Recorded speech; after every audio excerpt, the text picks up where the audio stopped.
Today I'm thinking about making some sweet potato gluten-free flatbread, and I realized I didn't have any gluten-free flour, so I'm going to start today making my own gluten-free flour. And I didn't have any rice flour, so I'm going to substitute soy flour, which may be a mistake, and we're going to find out, but that's my plan. So stick with me, and we're going to make some sweet potato flatbreads. Back with you in a minute. We're going to take the tips off these sweet potatoes. I've scrubbed them, and we're going to put them in the steamer basket here. We're going to take steamer bottom, put some water in it, because these are going to steam, and then we're going to peel them right after that. And while these are steaming, I will be making my gluten-free flour.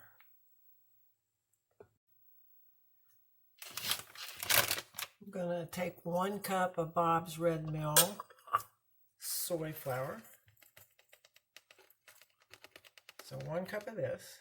We're going to see if this is going to work. If I had rice flour, I would be using that. But I don't have rice flour, so... And I don't know how exact we have to be on this, so let's say that's 1 part of that. And then we're going to do some tapioca flour. I'm making a mess here. And then 1/3 cup of tapioca flour. Very smooth. And then we'll put that into our storage canister over here. And then we're going to do 2 parts of the potato flour.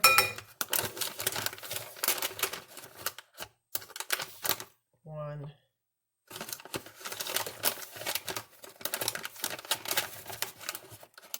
Two. And I think that's going to make us a really nice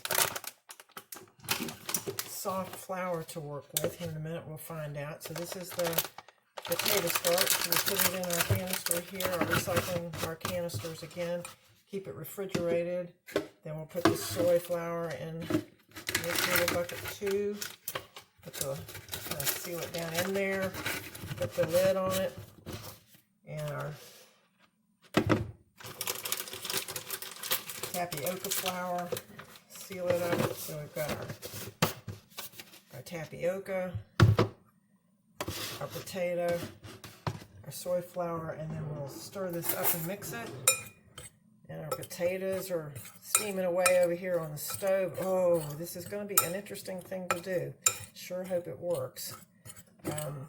If not, we'll just try it again, which is one of the fun things about playing in your own kitchen. You can try things out, and if it doesn't work, you don't do it again. If you work, you tripped into something good. And as my dad used to say, because he was a kid of the Depression, use it up, wear it out, make it do or do without. And right now, going to the store is not so easy for a lot of us, so we're just seeing what we can do here in our own kitchens. Okay, we'll see when those potatoes are ready, and we'll start making our flatbreads. Time to check the sweet potatoes to see if they're ready. They've been here for maybe 40 minutes. Oh yeah, soft to the fork punch. Now we'll let them cool just a little bit, and we're going to keep them hot while we peel them, and we're going to work with hot mashed potatoes and our gluten-free flour. We're going to peel these while they're hot. We're going to use our fork and see if this skin will just come right off, and then we'll be composting it. Oh, isn't that nice? Look how easy this is. Just get the skin to peel right off. Yep.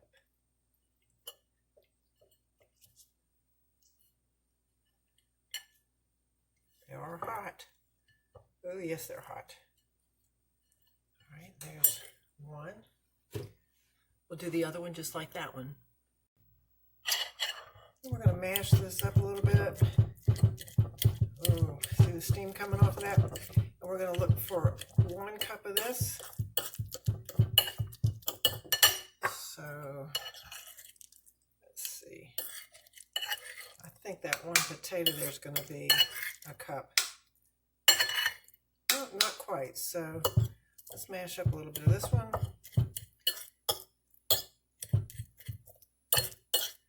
That looks like a cup. Then, of course, you know me, I'm going to keep the leftovers and do something else with that. So there's my 1 cup of that, and we're going to take this potato, put it in here, take it to the refrigerator, and that'll be ready for another fun dish or another recipe of these. So we're going to put a cup of the flour that we made earlier, our gluten-free flour, in our bowl. And we're going to keep this bowl of flour close at hand because when we start to roll these out, we're going to be adding that. And we're going to add the sweet potatoes, the hot sweet potatoes. And we're going to start mixing that quickly with the fork because it's a little bit too hot to handle. It's going to cool down here as we get this mixed in.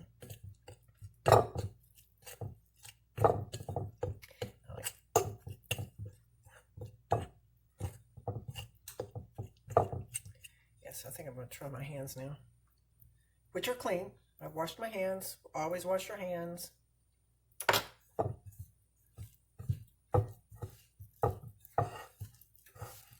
Another tactile thing. When we made the chocolate protein bites, that was a lot of fun, wasn't it? And we got to roll that up. This is the same sort of thing here. We're mixing this in. We're making a nice dough. We don't want it to be too floury, but we may need to add just a little more because it is still pretty sticky. So we're going to add a little bit more flour here. Just a little. All right. And we'll continue to work that up. Got the flour board here. We're going to roll this into a log. And we're going to cut it into 6 equal pieces. And we're going to do 1, 2. Flour this knife. 3, yeah. 6 pieces. And then we're going to make sure we got enough flour out here. We're going to roll it in the flour. Actually, why don't you just put it in the bowl here. And then we're going to pat it out into these little round patties.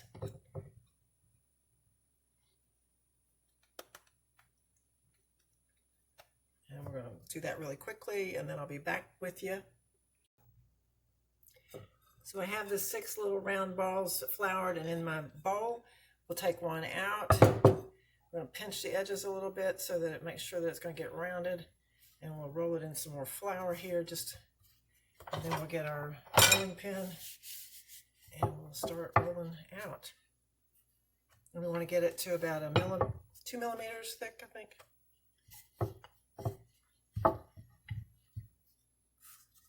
That looks pretty good right there. All right, so there's one of them. And then we've got our skillet hot over here.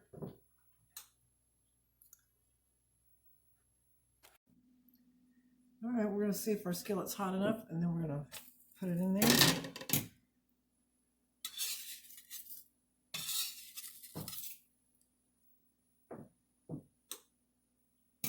And while that's cooking about 30 minutes on the side, we're going to roll out another one.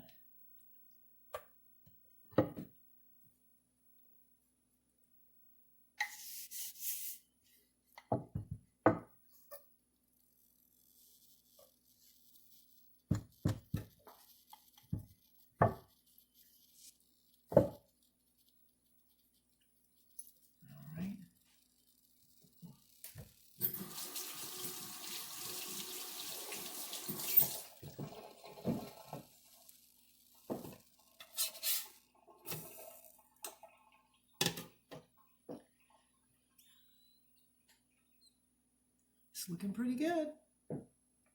About 30 seconds.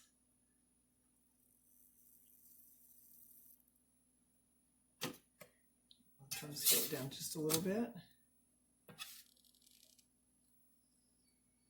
Then we're going to put it on a plate with a tea towel, and then we'll cook up a bunch more of them and see how that goes.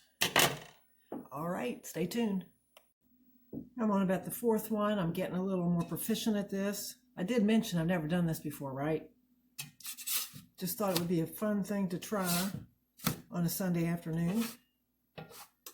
And they're flipping out pretty good.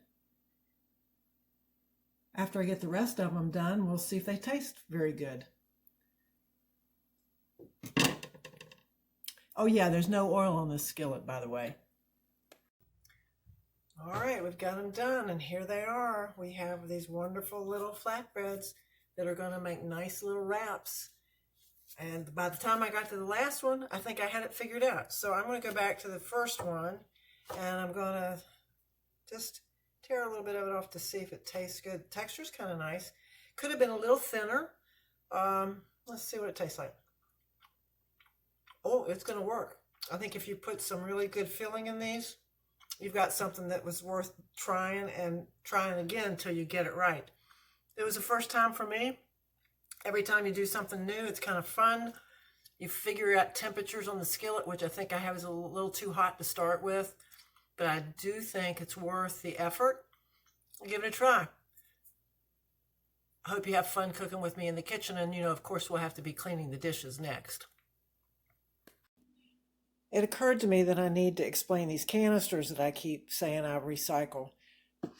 When I use my Life Shakes, I do a shake every morning, different flavored chocolate, strawberry, cafe latte, vanilla. Shake them up or mix them with your fruits and vegetables and put them in a blender. Have fun with it. But when the canister is empty, don't toss it out. Use it. So that's what I use to put my flowers in. You saw me using it earlier today. And then when it's time to clean the dishes, we're not going to really wash the dishes today, but I want to call your attention to Scour Off, which is a Shackley product that you can use to clean your pots and pans. The Basic G is our disinfectant. You mix it up in a dilution every 14 days. You've got yourself a fresh disinfectant that lasts for 3 days on your hard surfaces like your countertops.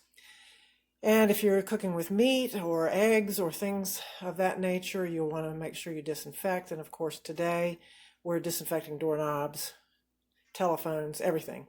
And then I've told you about my favorite dishwash, which I like to store in my fun little wine bottle that I keep on my counter, and I put my bag underneath the kitchen sink so I can refill that when I need to. Great product to do my automatic dishwash.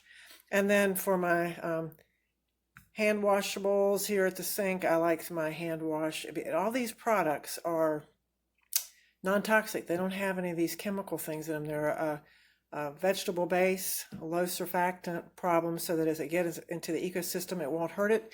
And then when I wash my hands, I use my Get Clean pH Balance hand wash because, we're washing our hands a lot today and we want to make sure that we stay clean. So that's my little commercial for my Shackley cleanup products. I have so much fun in my kitchen. I like to keep it clean and safe. So have a great day. Happy cooking.